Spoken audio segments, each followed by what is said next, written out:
What emergency details of the conversation with Putin and Trump did Donald Trump reveal, and will the Chinese leader save the Russian dictator from defeat? This and other topics we will discuss right now. My name is Irina Uzlova, and today with us is Michael Sheitelman, political strategist, and it's our YouTube for and Politics 24. Michael, hello, glad to see you. Thank you for joining us. Good evening, Irina. Our regular topic, air defense fails in Russian Federation. The Afipsky oil refinery, located in Krasnodar region, Russian Federation, was attacked by unknown drones again. The refinery is situated close to 19th Anti-Aircraft Brigade base, the Ukrainian news website Defense Express reports. But that location couldn't save another Russian oil refinery from destruction. Can we already say that Putin's oil industry is going under? At least it is seriously damaged. I mean, the industry, not only this oil refinery. The last statistic shows that about 60% of oil refineries was hit by Ukrainian drones in different ways and different stage of damage, I mean. But this refinery in Krasnodar region, I believe it is strike number 4 on this refinery, and this is our favorite. I have a favorite, probably because it is rather close to Ukrainian border, so it is easier to get to this oil refinery. But yes, sure, I remember that last year in 2024, Russia also restricted the export of gasoline because of lack of gasoline for themselves, for Russian army. This time it is different because also Belarus supply gasoline to Russian army, and probably Kazakhstan supply gasoline to Russian army. But we need to buy it instead of sell it now. Michael, I think that this tendency will be great and more great from day to day. Yes? It depends on the international aid. It depends on mostly on missiles, because now most of our strikes were by drones only, and just a very small amount of strikes with, let's say, dozens of drones plus couple of missiles, because it is Ukrainian produced missiles.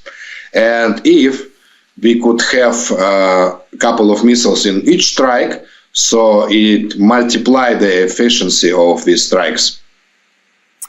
This weekend, Admiral Dragon met with Ukrainian political and military leaders. He is a chair of the NATO military committee. Dragon visited Ukraine. He met with our main chief of our forces, Alexander Syrsky, also, and talked with our colleagues, with our journalists from Army Inform. As chair of the NATO military committee, he told that his top priority will be ensuring that Ukraine will continue to receive the support it needs to be in the strongest position while maintaining NATO's readiness to deter any threats to allied territory. And Dragon noticed about long-range missiles too, Michael. What do you see in this statement? Will NATO continue its help, and this needing in long-range missiles, will we see it? Well, first, NATO doesn't have any army or big funds, for example, so NATO couldn't supply to us weapon or money.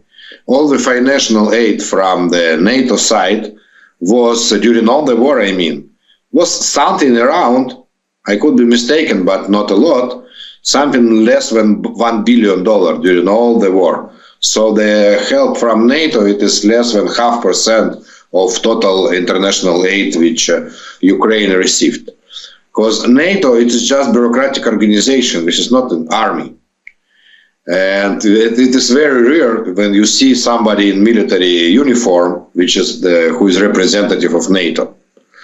So we are just organizers, we are just work as advocacy of helping Ukraine. And this is very important moment now, this week, and why this guy came to Kyiv exactly this week. Not occasionally, it happened. But in 2 days, we will start the Ramstein meeting. Ramstein meeting is a meeting of international military donors to Ukraine. And this Ramstein meeting will be meeting number 26 during the war, but the first of its kind, because on this time, this is the first time during the war, when the chairman of this meeting is not Defense Minister of United States. During Biden's presidency, Mr. Austin, the Defense Minister of United States, he was a chairman of these meetings, and United States was the leader of these meetings, and United States proclaimed the agenda of these meetings. But after Trump won an election, but before Mr. Biden left his position, in NATO there was a opinion that NATO should be the chairman of this organization, of these meetings of Ramstein. But something went wrong. I don't know what, because it was in the closed door. And last week we were informed that the chairman of the new meeting will be Great Britain, and it be the defense minister of United Kingdom. So probably NATO will take some position, some special role in this Ramstein meeting. And this is a reason why NATO, High Representative of NATO, came to Kyiv to, I believe, to make a list of our wishes to Ramstein meeting. But new defense ministry of the USA, Pete Hegseth, will participate in that Ramstein too. Does this signal that support from the USA will be strong too?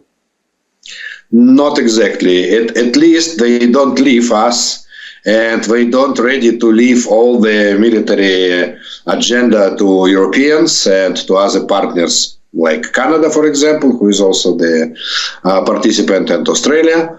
But at this stage, Americans were not ready to send the new packages of weapons. Yeah, they sent weapons right now, but this is the old packages which were stated by President Biden. And they also don't send to Congress any law about military aid to Ukraine. So the new Minister of Defense of United States, he doesn't have any proxies for helping Ukraine. He doesn't have any funds. He doesn't have any at least words from Mr. Trump that he is ready to send weapons to Ukraine. So he will be just somebody who just watch and not participate in this meeting de facto. Okay, we'll see. But we won't see a zero by supporting from the USA, and it is rather good for us, I think. And we would hope that this level of our supporting will be on, maybe not on the same level, yes, but not on the lowest than we expected. So what we expect from Donald Trump communication with Kremlin, sometimes I don't know exactly, because we see a lot of statements, a lot of different messages from Kremlin or from Donald Trump to, for example, 47th president of the USA, Donald Trump, talked to Reuters that the US is making progress in talks to end the war in Ukraine, but we haven't already seen any details from Trump, from press secretary of Putin Peskov to from their foreign ministry, Russian foreign minister too. But Donald Trump says that yes, I had some conversation with Putin, but I don't want to tell no details. So Michael, what progress are we talking about in this case? Does Trump mean talks with Putin really? How many conversations could there have been between Trump and Putin, and do they make any sense by today?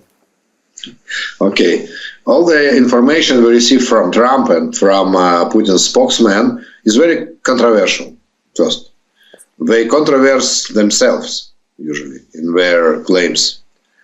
From Mr. Putin, for example, we heard just during last months that for example, that his demand, the first demand towards Ukraine, was just two districts, Donetsk district and Luhansk district, and he wanted only these two districts to them to join Russia.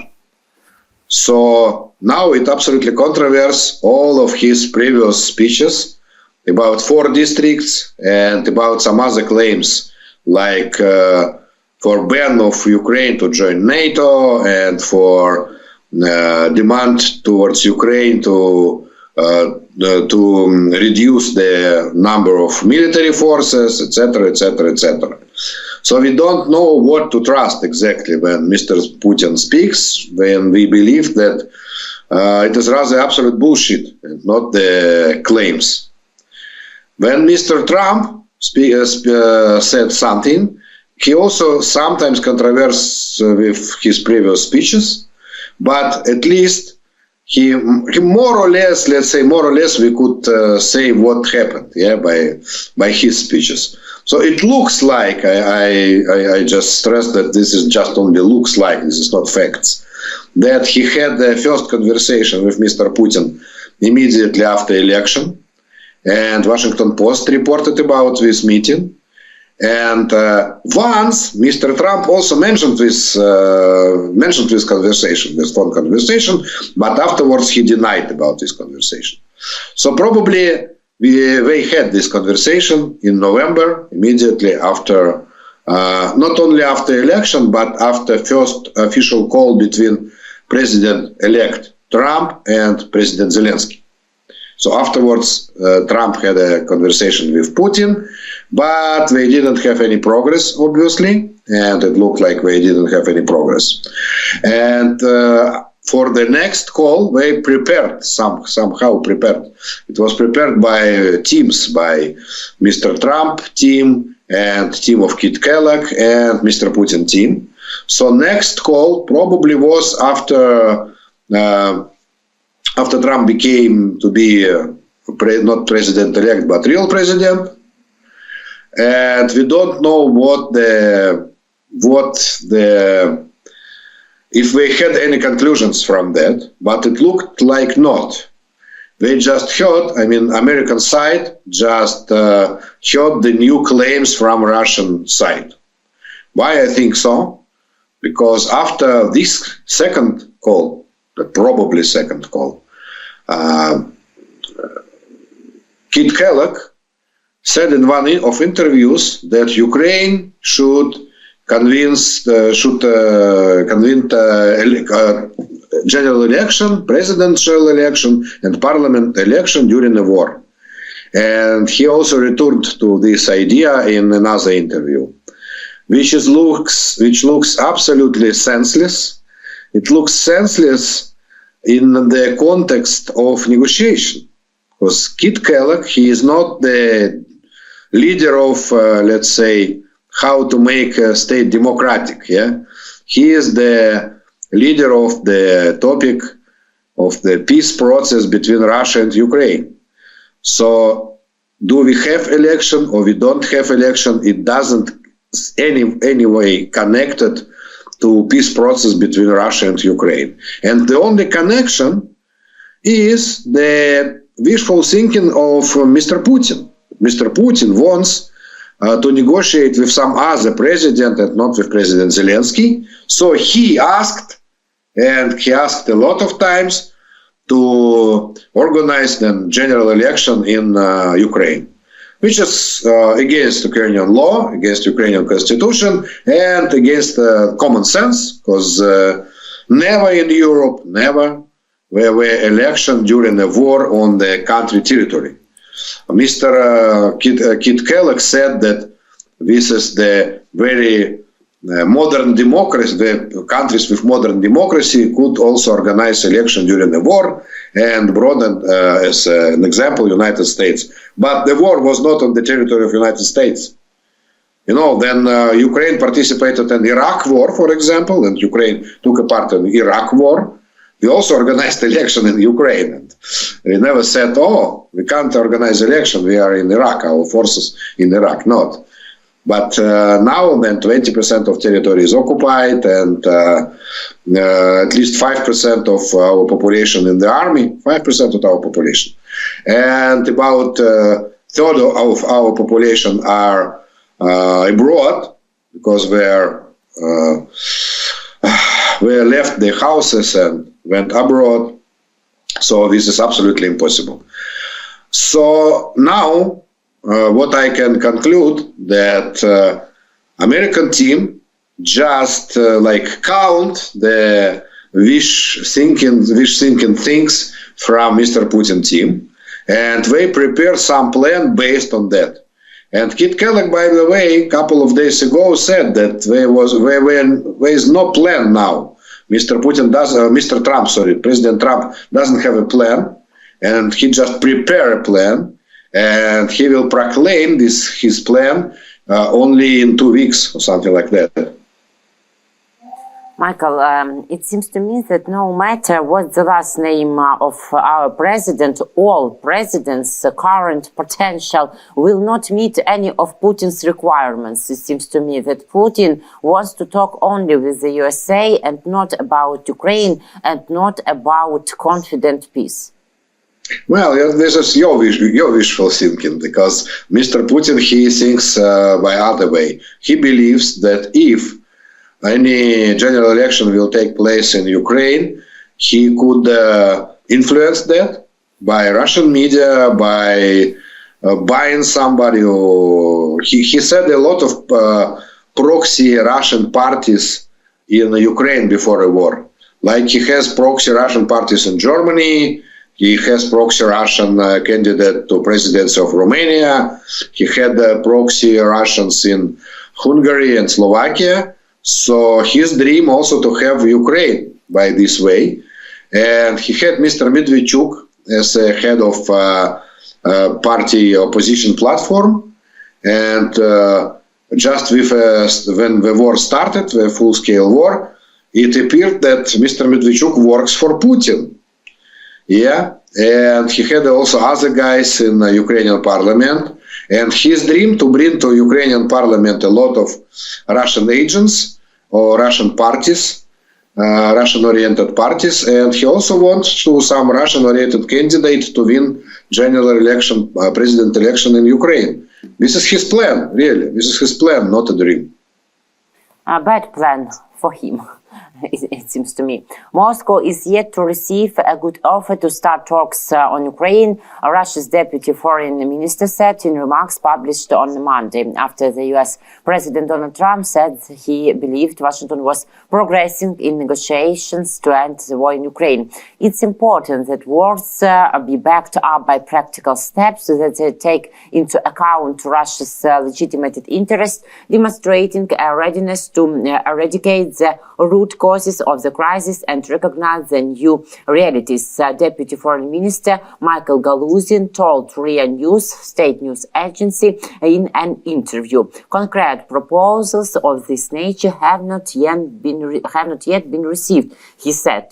Galuzin again speaks about new realities, about fictional root causes of the conflict. So, what conditions could be beneficial to the Kremlin? Well, all of these new realities, they are only in head of Russian authorities, but in international law, there is no new realities. International law didn't change during the war. So they absolutely want recognition of occupied territories as a part of Russian Federation. This is the first condition. But there is no legal way to recognize any territory as Russian territory. There's just no legal way. Not only by Ukrainian constitution, by the way, also there is no legal way to recognize any Ukrainian territory as foreign territory, but also by international law. There is no legal way to recognize part of Ukrainian territories, territory of Russian Federation. No president could sign this, or no parliament could vote this. Just there is no way. And also, as you know, our former foreign minister, Mr. Kuleba, former foreign minister of Ukraine, said just yesterday that the person who will lend Ukrainian territory towards Russia will be killed physically. Couldn't survive in Ukraine when it sent Crimea, for example, to Russian Federation. So it will be not just a political suicide, but also physical suicide to recognize any Ukrainian territory as Russian territory. So this is the first point where we couldn't get to any agreement, absolutely any agreement. Second point is guarantees of security guarantees. Russians want a security guarantee, for example, to send to Ukraine Belarusian forces or Russian forces, or Russia will be the guarantee country of peace in Ukraine, which is just sounds like a joke. And Ukraine ready only for military forces of our partners, of our allies, United States and European Union inside Ukraine. In this case, Russians start speaking about police forces of European countries, like not military forces, but police forces. Police forces, it means that they are almost unarmed, which is also absolutely don't fit to our conditions. We want not only just some soldiers, we want also a military base, a fleet. We also want a navy, European navy in Black Sea and the Azov Sea, and we want planes, etc., etc., etc. It should be the absolutely full, complete army, European army inside Ukrainian territory. And this is also a condition which is absolutely don't fit to Russian wishes. So I believe this is two biggest points. We have some dozen more, but these two biggest points doesn't look that Mr. Trump could somehow to get closer to Mr. Putin in these 2 points, at this stage at least. Zelensky, Ukrainian President Vladimir Zelensky, gave an interview to the British broadcaster ITV News. The war can end in 2025. There are all possibilities for this, but it is necessary that the US and Europe have enough strength to force Putin to stop the aggression, told Zelensky. Do you believe, and what do you see, can the US and Europe unite their efforts to stop Putin? Or maybe they will have a different way to stop this Russian-Ukrainian war? Depends only on political will. If we have political will, we will stop Mr. Putin. And we know that. By the way, this guy who is chairman of military committee of NATO, once he said that if Russia didn't have nuclear weapon, we will throw Russian forces out of Ukraine immediately. So we don't want, we fear from Russia, we fear from Russian nuclear weapon, obviously. This is first. Second, we don't believe enough what they are next target of Russian aggression. Baltic states, we believe in it. Baltic states, we know that we are the next target of Russian aggression. Scandinavian states, we have a historical memory and we know that they are the next target of Russian aggression. Poland also believe in that, but not Western Europe and not United States. We believe that Putin ever should stop himself when he capture enough. But for Putin and for Russia, there is not enough. We will not stop if you not destroy Russian Federation as a state, as it was in World War II with Germany. Germany was destroyed as a state. And this is the only goal and the only realistic plan about to put the peace inside Europe. Okay, we'll see, and Munich Security Conference will show us a lot of these moments, I think. Maybe it starts in this Friday, yeah. Mm-hmm. At least we will have the first meeting of President Zelensky with Vice President J.D. Vance, and with all of his team. And it will be the team of peace process. You know that what Kit Kellogg said, this was very important last week, that the team of peace process from American side exists and works. And members of this team, they are Vice President, Kit Kellogg himself, new State Secretary, new Security Advisor, and somebody from Intelligence Services, and Mr. Trump. So all of this team, except Mr. Trump, will be on Munich conference, and they will meet Zelensky and his team, and it will be the very important part of negotiation, because probably immediately after Munich conference, Mr. Zelensky goes to Washington to meet Mr. Trump. This is information from Mr. Trump, not from Mr. Zelensky, by the way. Yeah, and afterwards, Mr. Kellogg goes to Kyiv to meet with all the military guys in Kyiv. So, yeah, I believe that Munich conference is the first big step in preparation, at least in preparation of peace plan. It doesn't mean that this plan will work, but at least it will exist. Some Western media reported that J.D. Vance and his visiting Europe has a lot of risks, even due to his different statements about our supporting, yes, about Europe, but maybe these risks are in past. The risk about what? I didn't understand. About J.D. Vance and his visiting Europe during Munich Security Conference. Okay, the risk that you mean that his position is very anti-Ukrainian, etc. Yes. I don't believe he has now his own position. He's just one of member of Trump's team, and now he is not a candidate. He was a candidate to vice presidency, and this is absolutely different role than being vice president. Being vice president is to work for Mr. Trump and to follow Mr. Trump policies. And Mr. Trump is decision maker in this case. So I don't expect some moves from J.D. Vance. He's just an advisor in this case, just advisor of Mr. Trump, not more.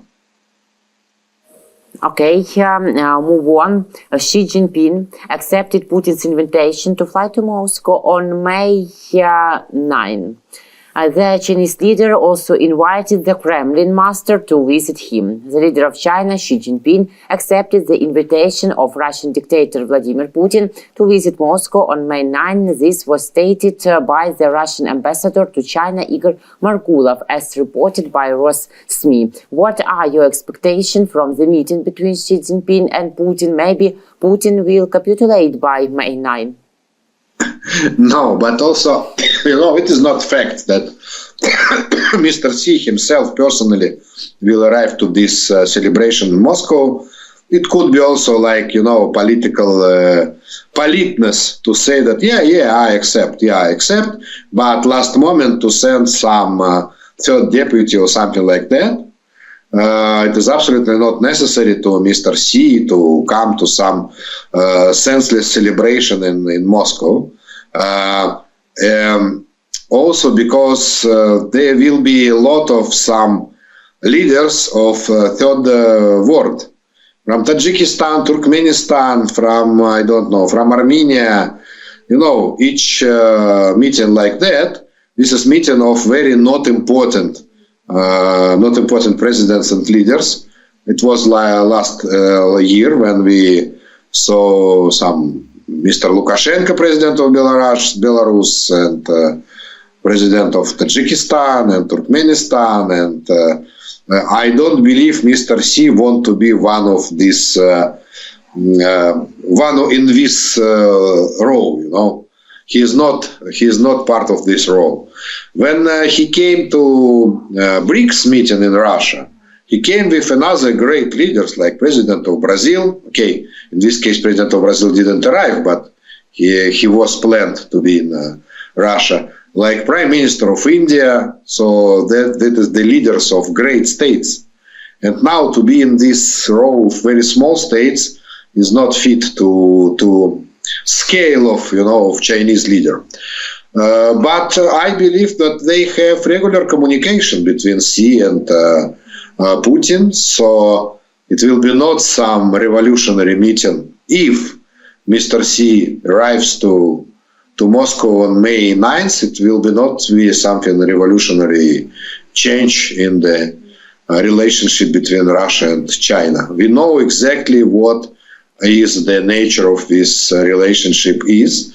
And the nature is Chinese economy grab Russian economy, grab everything with very good price, oil, gas, aluminium, everything.